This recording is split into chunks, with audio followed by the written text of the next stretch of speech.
महाराष्ट्राला ऐतिहासिक व पौराणिक वारसा लाभलेले अहिल्यानगर जिल्ह्यातील कोपरगाव येथील गोदावरी नदीच्या तीरावर बसलेल्या बेट येथे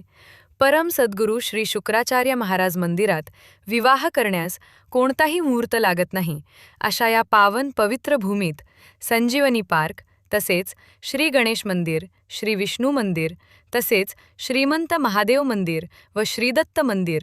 या संपूर्ण मंदिर परिसराचे श्री शुक्राचार्य मंदिराच्या वतीने झालेले सुशोभीकरण व कायापालट याचा भव्य लोकार्पण सोहळा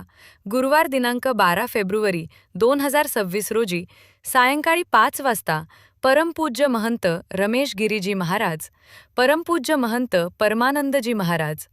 परमपूज्य महंत राघवेश्वरानंद गिरीजी महाराज व श्री श्री महामंडलेश्वर शारदा नंदगिरीजी माता या संत महंतांच्या शुभहस्ते संपन्न होणार आहे। तेव्हा भाविक भक्तांनी मोठ्या संख्येने या कार्यक्रमासाठी उपस्थित राहावे, असे आवाहन मंदिर प्रशासन व सर्व ट्रस्टींच्या वतीने करण्यात आले आहे।